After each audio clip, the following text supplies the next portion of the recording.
ತುಂಬ ಕುತೂಹಲದಿಂದ ಕಾಯುತ್ತಿರುವಂಥ SSC ಫಲಿತಾಂಶ ಬಂದೆ. ಶಿವಮೊಗ್ಗದ ಪ್ರಿಯದರ್ಶಿನಿ ಶಾಲೆ ಇದು. ಈ ಶಾಲೆಯಲ್ಲಿ 625 ಮಾರ್ಕ್ಸಿಗೆ 623 ಅಂಕಗಳನ್ನು ಪಡೆದ ವಿದ್ಯಾರ್ಥಿನಿ ಕೃತಿ ನಮ್ಮ ಜೊತೆ ಇದ್ದಾಳೆ.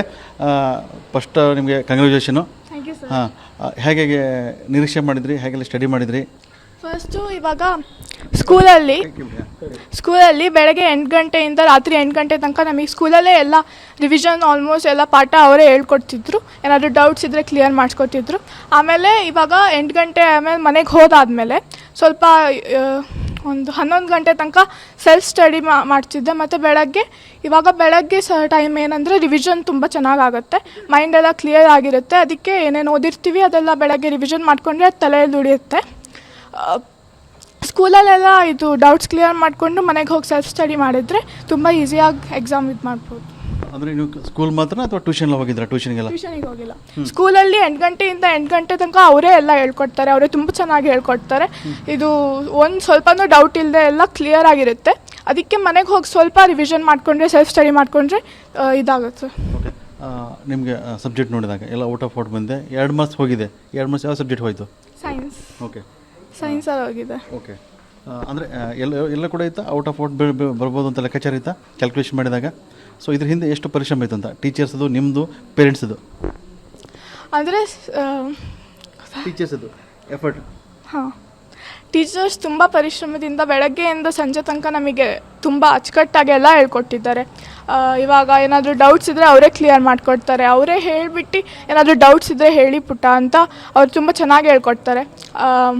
ಮತ್ತು ಒಂದೊಂದು ಸತಿ ಅವರೇ ಓನಾಗಿ ರಿವೈಸ್ ಮಾಡಿಸ್ತಾರೆ. ಅಂದರೆ ನಮಗೆ ಏನಾದರೂ ಲೆಸನ್ ಸ್ವಲ್ಪ ಕಷ್ಟ ಇದ್ದರೆ ಅದೆಲ್ಲ ಅವರೇ ಬಂದು ಹೇಳ್ಕೊಡ್ತಾರೆ. ನಾವು ಒಂದೊಂದು ಸತಿ ಸ್ವಲ್ಪ ನಾಚಿಕೆ ಇದ್ದರೆ ಹೋಗೋಕೆ ಇಷ್ಟ ಇಲ್ಲ, ಆದರೆ ಅವರೇ ಬಂದು ಹೇಳ್ಕೊಡ್ತಾರೆ. ಓಕೆ, ನೀವು ಪರ್ಟಿಕ್ಯುಲರ್ ಆಗಿ ಮ್ಯಾಥಮೆಟಿಕ್ಸ್ ಆಗಿರ್ಬೋದು, ಸೈನ್ಸ್ ಆಗಿರ್ಬೋದು, ಇದ್ರ ಬಗ್ಗೆ ಎಷ್ಟು ಫೋಕಸ್ ಮಾಡಿದ್ರಂತ? ಇವಾಗ ಲ್ಯಾಂಗ್ವೇಜ್ ಅಂದರೆ ಸ್ವಲ್ಪ ನೆಗ್ಲೆಕ್ಟ್ ಮಾಡೋದಂತ ಏನಿಲ್ಲ. ಲ್ಯಾಂಗ್ವೇಜು ಇಂಪಾರ್ಟೆಂಟೇ. ಅದು ಲ್ಯಾಂಗ್ವೇಜ್ ಟೀಚರ್ಸ್ ಅವ್ರು ಬಂದಾಗ ಹೇಳ್ಕೊಡ್ತಾರೆ. ಆದರೆ ನಮಗೆ ಇದು ಸ್ವಲ್ಪ ಕಷ್ಟ ಅಂದರೆ ಸೈನ್ಸ್, ಮ್ಯಾಥ್ಸ್ ಇರ್ಬೋದು. ಆದರೆ ನಮ್ಮ ಟೀಚರ್ಸ್ ಎಲ್ಲ ಅದು ನಮಗೆ ಸ್ವಲ್ಪನೂ ಚಿಂತೆ ಮಾಡೋಕ್ಕೆ ಬಿಡಲಿಲ್ಲ. ನಮಗೆ ಇದು ಎಷ್ಟಾಗುತ್ತೆ ಅಷ್ಟೆಲ್ಲ ಹೇಳ್ಕೊಟ್ರು. ಅದು ಲ್ಯಾಂಗ್ವೇಜ್ ಇದು ಅಂತ ಏನಿಲ್ಲ. ಆದರೆ ನಮಗೆ ಸಬ್ಜೆಕ್ಟ್ ಟೀಚರ್ಸ್ ಅಂದರೆ ಕೋರ್ಸ್ ಸಬ್ಜೆಕ್ಟ್ಸು ಅದಕ್ಕೆ ಜಾಸ್ತಿ ಇದು ಕೊಟ್ಟರು. ಮತ್ತು ನಮಗೆ ಎಲ್ಲ ಅಂದರೆ ಈಸಿ ಮಾಡಿಕೊಟ್ರು. ಓಕೆ, ಸ್ವಲ್ಪ ಹಿಂದಿ ಬಗ್ಗೆ ಕೂಡ ಸ್ವಲ್ಪ ಚರ್ಚೆ ಆಗ್ತಾ ಇತ್ತು. ಅದು ಹೇಗೆ ಫೇಸ್ ಮಾಡಿ? ಹಿಂದಿ ಸಬ್ಜೆಕ್ಟ್ ಬಗ್ಗೆ ಎಷ್ಟು ಮಾರ್ಕ್ಸ್ ಬಂತು ಅಂದರೆ ಲೆಕ್ಕಾಚಾರ ಇತ್ತು ಹೇಗೆ ಅಂತ ಹಿಂದಿ ಸಬ್ಜೆಕ್ಟ್ ಬಗ್ಗೆ? ಹಿಂದಿ ಸಬ್ಜೆಕ್ಟ್ ಅದು ತುಂಬ ಸ್ವಲ್ಪ ಗೊಂದಲ ಆಯಿತು.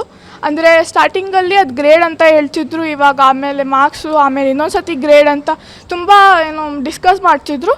ಆದರೆ ನಮಗೇನೆಂದರೆ ಹಿಂದಿ ಲ್ಯಾಂಗ್ವೇಜೇ ಅಂದರೆ ಅದು ನಮಗೆ ಬೇಕು. ನಮ್ಮ ಇಂಡಿಯಾ ಅಂದರೆ ಅದು ಹಿಂದಿ ಒಂದು ತುಂಬ ಮುಖ್ಯ ಲ್ಯಾಂಗ್ವೇಜ್.